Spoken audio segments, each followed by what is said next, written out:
Good morning, students. So, yesterday we have covered the protocols and standards as well as we have discussed the basics about the internet. So, internet is divided into two parts: inter network, inter and net. Net means network and inter means among the different networks or among the different devices in the connected in a network. So then some protocols. Protocols are the set of rules uh, by which the data will be transmitted from source to destination, and standards means the agreement upon the protocols are called the standards. So now today we will start with the very important and very basic model of computer networks. Basically, this network model is a theoretical part, and it tells us how the data will be transmitted, how the data will be separated or divided into a number of parts, and then these parts will be transmitted to the lower layers, and at the end it is transmitted to the medium. So the model is OSI model. Its full form is Open System Interconnection Model. It is Open System Interconnection Model, which is called as OSI model.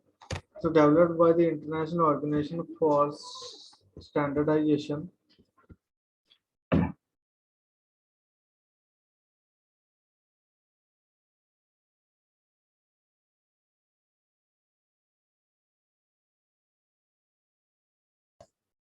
So developed by the International Organization for Standards, ISO. It is a model for understanding and developing the computer-to-computer communication architecture that is flexible, robust, and interoperable. Flexible means any number of devices can be added or removed from the network. Robust means it is of reliable nature, and interoperable means it can be interconnected with different other networks, or different devices will be operated in it. Now, sometimes the examiners want to confuse you that the OSI model is a protocol. So it is not a protocol. Remember always that the OSI model is not a protocol. So developed in 1980s, and it divides network architecture into 7 layers. So this model will divide the transmission of data from sender to the receiver on a single system. The data will be traveled through 7 layers in the OSI model. So we will implement it. So each layer performs a subset of the required communication function. So each layer has some sort of functions that will be implemented by it. Every layer lies on the next lower layer to perform more primitive functions. So the layer on which the data is at the point, it will transmit the data to the lower layers, and then lower layer will perform its functions. So number of functions will be there. So each layer provides services to the next higher layer.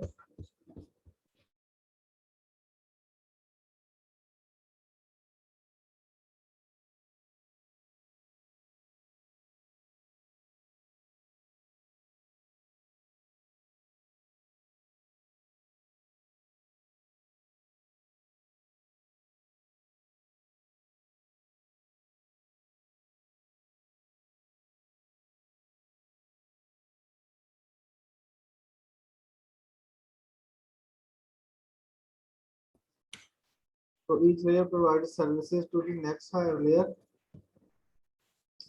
and changes in one layer should not require changes in the other layers. Means every layer will implement the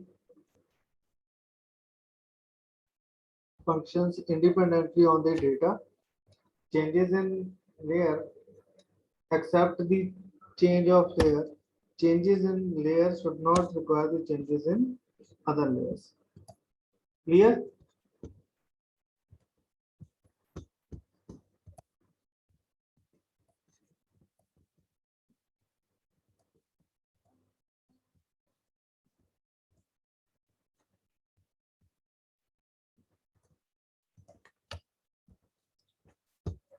So the layer 1, 2, and 3, basically the layers are like this, and we will start counting it from bottom to top. So layer 1 means that is at the end of the system. So 1, 2, 3. I will tell you in the show you in the diagram that how these layers will be marked. So layer 1, 2, 3 are the network support layer, deals with the physical aspects of moving data from one device to another. So layer 4, 6, 7 are the user support layer, allows the interoperability among unrelated software. And layer 4 ensures that what the lower layer have transmitted is in the form that the upper layers can use. So basically layer 4 will convert the data from these layers to, so that it could be readable by the layer 5, 6, and 7. And also this 5, 6, and 7 will deals with the end user,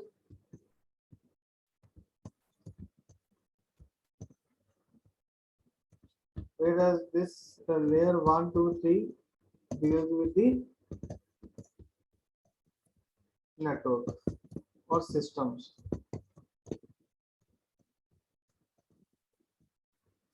Okay, so layer 1, 2, 3 are the network support layers, 5, 6, 7 are the user support layers, deals with the end user, and 4 ensures that the data from 1, 2, 3 layers should be readable by the 5, 6, 7 layers.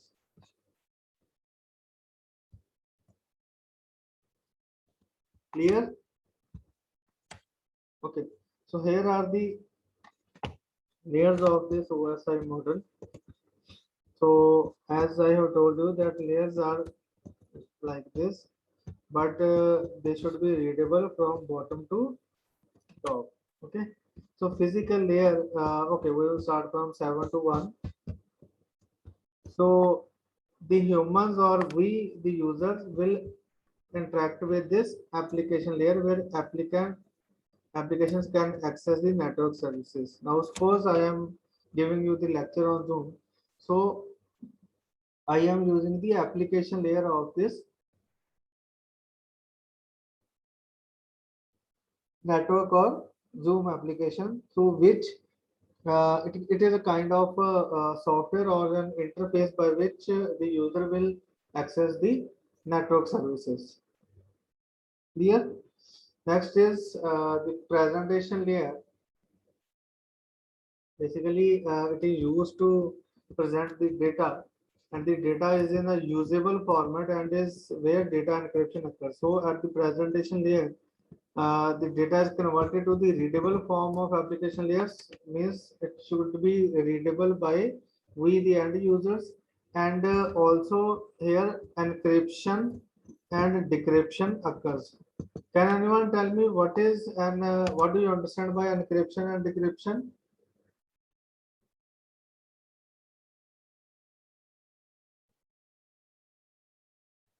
So encryptions means changing the form of data so that it should not be readable by the other systems except the target systems. And decryption means it will be converted to its original form so that data should be readable by the target destination. Okay. So next session layer. So sometimes while some important websites like passport website or income tax website, maybe you have used that. So sometimes they will ask you that your session has expired. Basically, that is the task of this session layer. It maintains connections and is responsible for controlling ports and sessions. Means in this some programming is there that if for a 30-second user is not doing an activity on the website or on the server side or to the server side, the session will be over and the connection will be disabled between sender and the receiver. Okay, so that is why the message comes here that session is expired. That is the task of this session layer. Next is transport layer. It transmits the data using transmission protocols like TCP and UDP. So basically TCP you used for voice and UDP used for messages.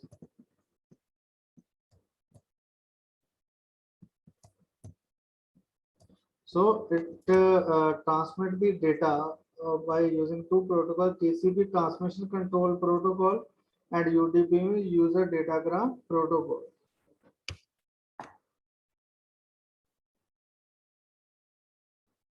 Clear? Next is network layer. It decides which physical path the data will take, which physical or logical path the data will take to travel from source to the destination.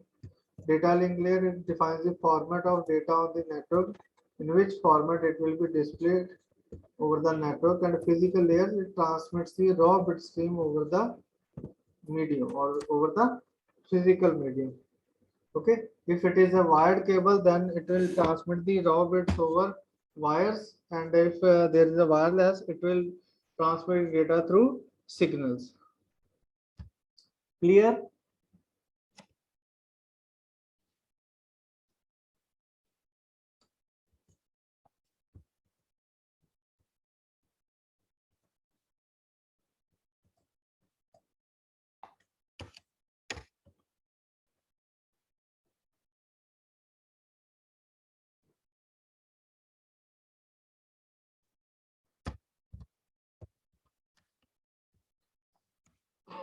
Okay.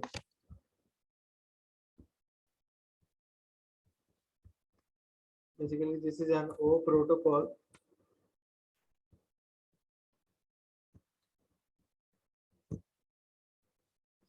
Okay, so these are the 7 rails, and device A wants to communicate with device B, and now suppose the data will travel from, suppose device A wants to transfer the data to device B, and in this the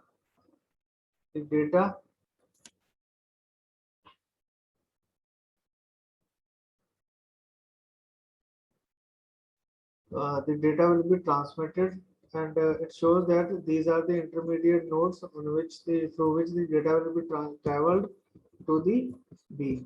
So data is given to the application layer, and the application layer, and in that there is an interface between application layer and presentation layer. So data is moved like this from application layer to the physical layer, then the data is transferred to this.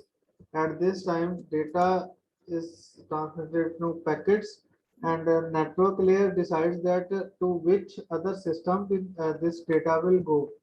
Okay, again, physical data will be there, data link layer and network layer will do its part, and at the destination side, the data will be traveled from bottom to the top.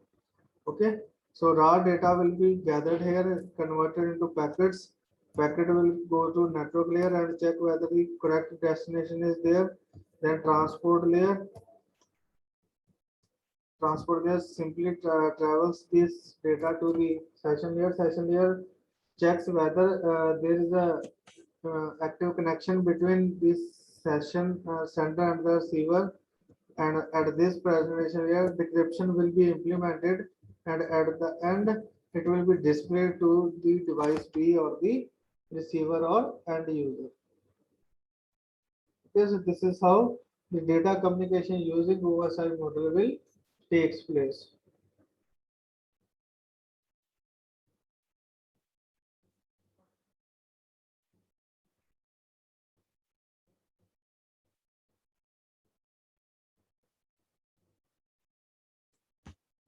Clear?